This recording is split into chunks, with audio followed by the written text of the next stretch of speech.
بسم اللہ الرحمن الرحیم. پیارے بچوں، فن وِد رضوانہ میں خوش آمدید. پیارے بچوں، آج ہم اردو گرامر میں سیکھیں گے حروف جار. حروف جار وہ حروف ہیں جو اکیلے کوئی معنی نہیں رکھتے لیکن اسم اور فعل سے مل کر بنتے ہیں. یہ اسم اور فعل کو ملاتے ہیں، یعنی جملہ پورا کرنے کے لیے جب تک آپ اسم اور فعل کے ساتھ حروف جار میں سے کوئی حرف استعمال نہیں کریں گے آپ کا جملہ مکمل نہیں ہوگا. جی تو پیارے بچوں، آپ کو یاد رکھنا ہے کہ حروف جار کے بغیر آپ جملہ مکمل نہیں کر سکتے. پیارے بچوں، مثال کے طور پر سے، پر، تک، میں، کو، کا، کے وغیرہ. پیارے بچوں، یہ حروف سے، پر، تک، میں، کو، کا وغیرہ بذات خود کوئی معنی نہیں رکھتے لیکن یہ اسم اور فعل کو آپس میں ملا کر جملہ مکمل کرتے ہیں، یعنی ان حروف کے بغیر آپ جملے کو مکمل نہیں کر سکتے. تو آئیے ایک جملہ دیکھتے ہیں. ابو کام سے آئے. جی تو پیارے بچوں، یہ جملہ ہے ابو کام سے آئے. تو یہاں سے حرف جار ہے. اگر ہم سے ہٹا دیں اور ہم کہیں ابو کام آئے تو جملے کی کوئی سینس نہیں بنتی. تو جملہ مکمل کرنے کے لیے ہمیں حرف جار سے لگانا پڑے گا. تو جب تک ہم لکھیں گے ابو کام سے آئے، جب تک ہمارا جملہ مکمل نہیں ہوگا. جی تو پیارے بچوں، اسی طرح سے دوسرا جملہ ہے باغ سے پھل توڑے.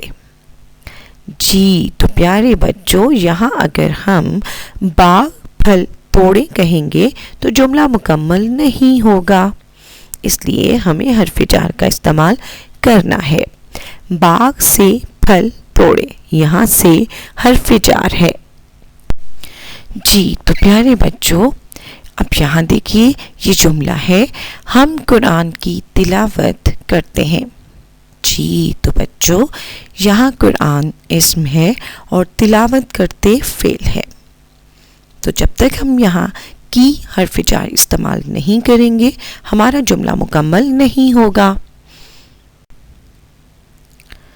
جی تو پیارے بچوں، یہ جملہ ہے پاکستان کا جھنڈا لہرا رہا ہے. جی تو پیارے بچوں، یہاں پاکستان اور جھنڈا اسم ہے، لہرا رہا فعل ہے. تو جب تک ہم یہاں حرف جار کا استعمال نہیں کریں گے ہمارا جملہ مکمل نہیں ہوگا.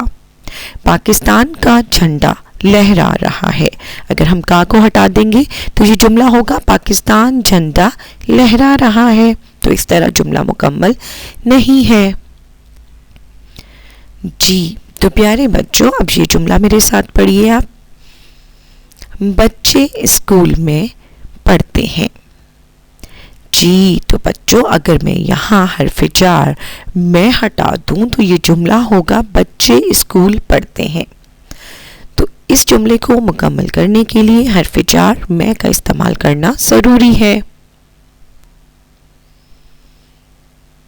جی تو بچوں، یہاں جملہ ہے کتابیں بستے میں رکھو. اب جب تک ہم یہاں حرف جار میں استعمال نہیں کریں گے ہمارا جملہ کتابیں بستے رکھو نامکمل ہے، یعنی یہاں ہمیں جملے کو مکمل کرنے کے لیے حرف جار میں کا استعمال کرنا ضروری ہے. اسی طرح سے یہ جملہ ہے جگ میز پر رکھا ہے. جی تو پیارے بچوں، یہاں حرف جار ہے پر. جب تک ہم جملے میں پر نہیں لکھیں گے جگ میز رکھا ہے نامکمل جملہ ہے. لہٰذا ہمیں یہاں جملہ مکمل کرنے کے لیے حرف جار پر لکھنا پڑے گا، جبھی ہمارا جملہ جگ میز پر رکھا ہے مکمل ہوگا. جی تو پیارے بچوں میرے ساتھ یہ جملہ پڑھو. علی چھت پر پتنگ اڑا رہا ہے. جی یہاں علی اور چھت اسم ہے, پتنگ بھی اسم ہے, اڑا رہا فعل ہے.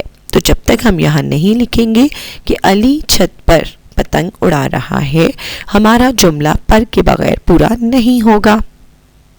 اگر ہم یہاں سے پر ہٹا دیں تو یہ جملہ ہے علی چھت پتنگ اڑا رہا ہے. جی تو بچوں یہاں جملہ ہے ڈاکٹر کب تک آتا ہے. اب یہاں حرف جار تک استعمال ہوا ہے. اگر ہم یہ لکھیں گے ڈاکٹر آتا ہے تو جملہ مکمل نہیں ہوگا جب تک ہم یہاں نہیں لکھیں گے ڈاکٹر کب تک آتا ہے. پیارے بچوں اگر آپ کو آج کی ویڈیو پسند آئی ہے تو آپ میرے چینل کو سبسکرائب اور لائک کرنا نہ بھولیے گا. بیل آئیکن کو دبانے سے آپ کو میری ویڈیو کا نوٹیفیکیشن سب سے پہلے آئے گا. اپنا خیال رکھیے گا. اللہ حافظ.